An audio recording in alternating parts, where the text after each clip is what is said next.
नमस्कार दोस्तों जिंदगी में परिवार बहुत ज़रूरी होता है और लोग फैमिली के लिए ही जीते हैं। लेकिन अगर उसी फैमिली को आंखों के आगे मार दिया जाए और आपको न्याय ना मिले तो आपको कैसा लगेगा। रिले जिसके परिवार को उसकी आंखों के सामने मार दिया गया था और न्याय पाने के लिए वो किन किन तरीकों को अपनाती है,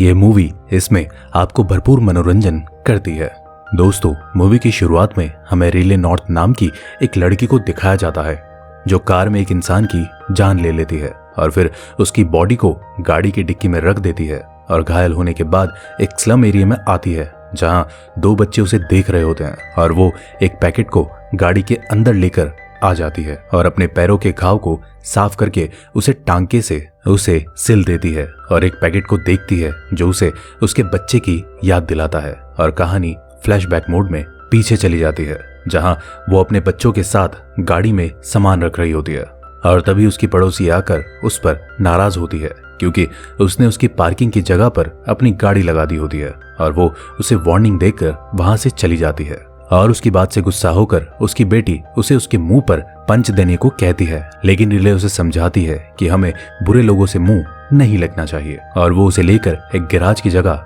आ जाती है जहां उसका पति क्रिस मैकेनिक की दुकान चलाता है जो ज्यादा अच्छी नहीं चलती है और क्रिस आकर अपनी बेटी को बर्थडे विश करता है और हमें पता चलता है कि उसने बहुत से दोस्तों को बर्थडे पार्टी में बुलाया होता है और अपनी बेटी को क्रिस के पास छोड़कर रिले अपनी बैंक में जॉब पर चली जाती है जहां एक एम्प्लॉय के बीमार होने पर उसका बॉस उसे देर तक काम करने को कहता है और वहीं क्रिस का दोस्त उसकी फाइनेंशियल कंडीशन को देखते हुए उसे एक चोरी करने का प्लान बताता है। लेकिन क्रिस उसे मना कर देता है और वहीं उसका दोस्त उसे बताता है कि इस चोरी के बाद वो अपनी बेटी को अच्छे स्कूल दे सकता है और साथ ही पैसों की वजह से उसकी लाइफ में जो प्रॉब्लम चल रही होती है वो भी दूर हो सकती है। लेकिन क्रिस उसे कोई उत्तर नहीं देता। दरअसल उसका दोस्त डायगो जिरसियो को लूटने का प्लान बना रहा होता है जो एक ड्रग माफिया होता है और शाम में जब रिले अपने घर वापस आती है तो उसकी बच्ची का कोई दोस्त बर्थडे पार्टी में नहीं आया होता है क्योंकि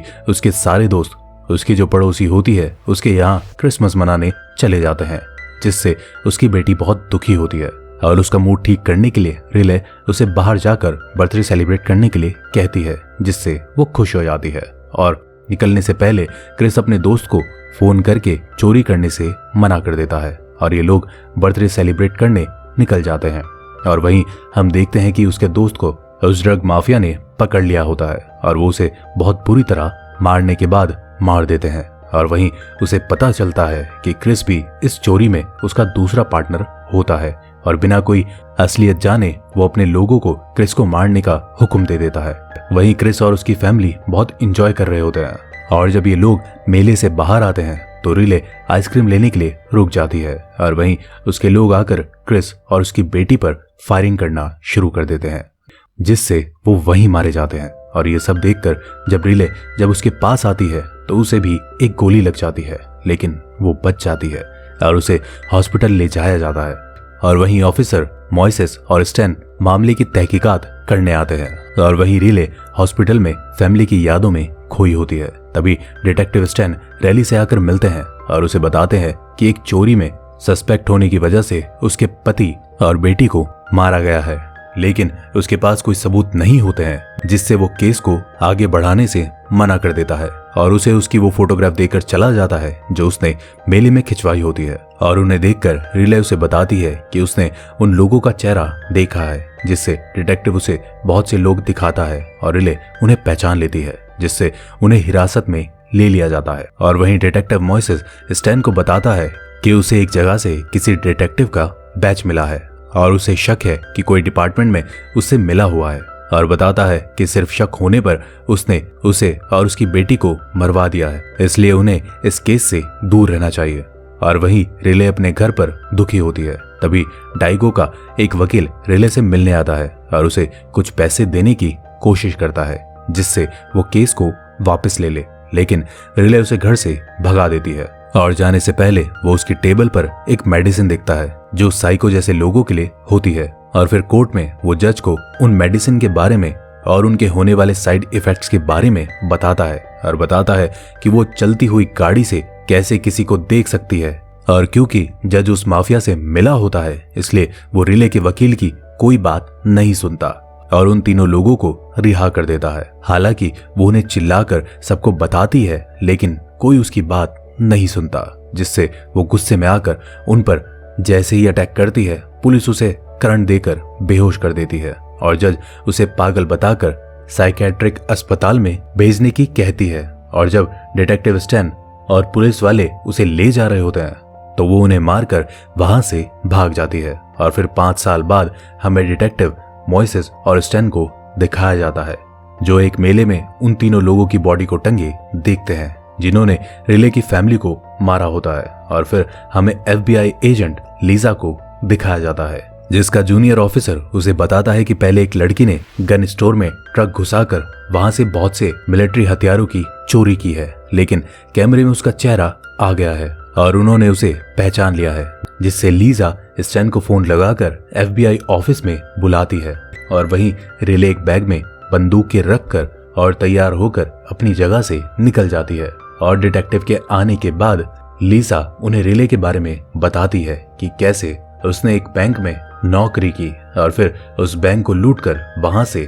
$55,000 लेकर भाग गई। और स्टैन यह सुनकर चौंक जाता है और फिर हमें दिखाया जाता है कि उन 5 सालों में उसने कैसे रिंग में बहुत सी लड़ाइयां लड़कर बहुत सी जोखिम वाले काम करके खुद को तैयार किया है। हालांकि इस वजह से उसे बहुत बार हॉस्पिटल भी जाना पड़ा। और लीसा उन्हें वो वीडियो भी दिखाती है जिसमें रिले ने मिलिट्री राइफल दुकान से लूटी होती है और उन्हें बताती है कि आज क्रिसमस है और उसी दिन रिले की फैमिली को मारा गया था, जिससे उसने बदला लेने के लिए उन तीनों लोगों को भी आज के दिन ही मारा है। और वहीं रिले उस जज को उसके घर में बांधकर उसके पास बम लगा देती है और बाहर निकलकर वो रिमोट का बटन दबाकर उसे बम से उड़ा देती है। और वहीं डिटेक्टिव को जज के मर्डर और 2 और कत्ल के बारे में पता चलता है, जिसमें एक कत्ल उस वकील का होता है और उसे मारकर स्विमिंग पूल में फेंक दिया जाता है और वो लोग FBI ऑफिस से निकल जाते हैं। और वहीं डायगो के लोग आकर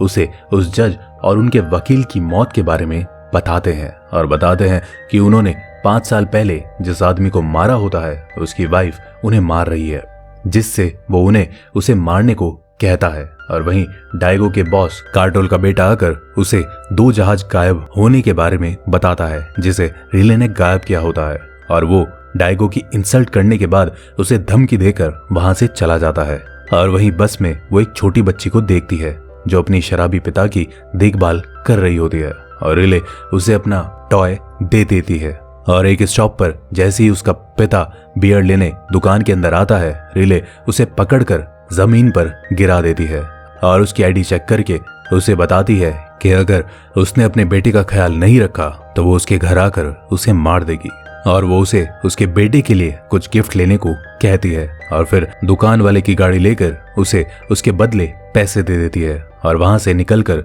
एक जगह डायगो के अड्डे पर पहुंच जाती है और कुछ लोगों को मारकर अंदर चली जाती है, जहां वो देखती है कि ड्रग और पैसों का काम वहां चल रहा होता है। और रिले को देखते ही वो लोग उस पर गोली चलाना शुरू कर देते हैं, जिससे वो बारी बारी से सबको मार देती है और पैसों को आग लगाकर और डायगो के घर और लैब का पता जानकर वहां से चली जाती है। और डायगो यह जानकर अपने आदमी पर गुस्सा होता है और अपने घर की सिक्योरिटी बढ़ा देता है। और वहीं उसकी स्टोरी टीवी पर वायरल हो जाती है, जिससे सबको उसके बारे में और उसकी कहानी के बारे में पता चल जाता है, जिससे सब लोग सोशल मीडिया पर उसके सपोर्ट में आ जाते हैं। और रिले से परेशान होकर डायगो उसे मारने का प्लान बनाता है, जिससे रिले जैसे ही उनकी लैब के अंदर आती है, लैब पूरी खाली होती है, जिससे उसे शक होता है। तभी वो लोग उसे देख लेते हैं और जगह को बॉम्ब से उड़ा देते हैं, लेकिन रिले भागने में कामयाब हो जाती है और एक आदमी की कार चुराकर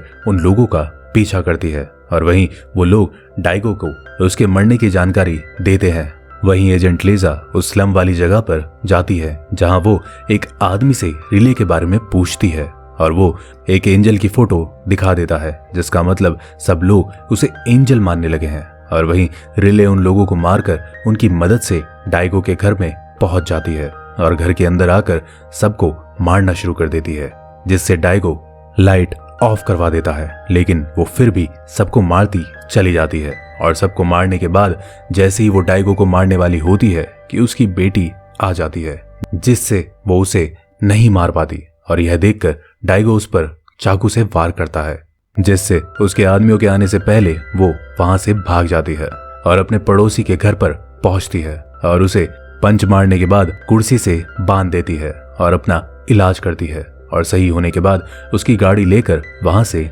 निकल जाती है। और वहीं हादसे के बाद पुलिस भी डाइगो के घर पहुंच जाती है। और वहीं लीसा डिटेक्टिव स्टैन को फोन करके रिले की रहने वाली जगह के बारे में बताती है और सबको ये बात बताने को कहती है। लेकिन उसके बताने से पहले स्टैन उसे गोली मारकर डाइगो को रिले की जगह के बारे में बता देता है, जिससे डाइगो उसे वहीं रुकने को कहकर अपने लोगों के साथ वहां आ जाता है। और घायल होने के कारण रिले भी एक जगह छुप जाती है और उस जगह पहुंचकर डाइगो के लोग उसे ढूंढना शुरू कर देते हैं और उसका पता लगाने के लिए सब लोगों को टॉर्चर करते हैं। और वहीं अपनी बेटी के बारे में सोचकर वो उठ जाती है और जो लोग उसकी तलाश कर रहे होते हैं उन्हें मार देती है और डाइगो को वॉकी टॉकी के जरिए वहां से उसे चले जाने के लिए कहती है। और डाइगो उसे बताता है कि उसे पता है कि वो घायल है और इस समय उसका कुछ नहीं कर सकती। इस पर रिले उसे बताती है कि वो बहुत जल्द मरने वाला है। और वहीं ये लोग लीसा की लोकेशन के बारे में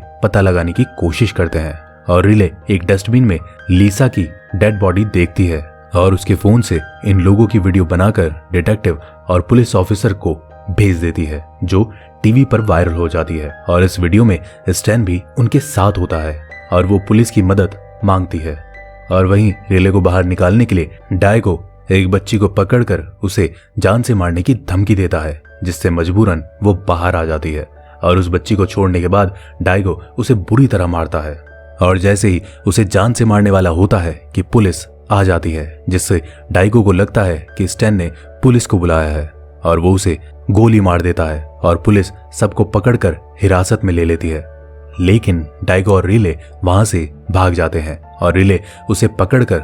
मारती है और जैसे ही उसे जान से मारने वाली होती है कि पुलिस वाले आ जाते हैं और डिटेक्टिव मोइसेस उससे उसे ना मारने को कहती है और उसे सजा दिलाने को कहती है, लेकिन रिले उसे मार देती है, जिससे पुलिस वाले उस पर गोली चला देते हैं। और मोइसेस सबके गोली चलाने पर नाराज होता है और इन सब के बीच रिले घायल होकर वहां से भाग जाती है और अपने पति और बेटे की कब्र पर जाती है, जहां डिटेक्टिव आकर उससे मिलता है और वो उसे बताती है कि डाइगो को मारने के बाद वो मरना चाहती है। लेकिन डिटेक्टिव उसे हॉस्पिटल ले आता है, जिससे उसे पुलिस की सिक्योरिटी के बीच उसे रखा जाता है, क्योंकि वो एक मुजरिम होती है।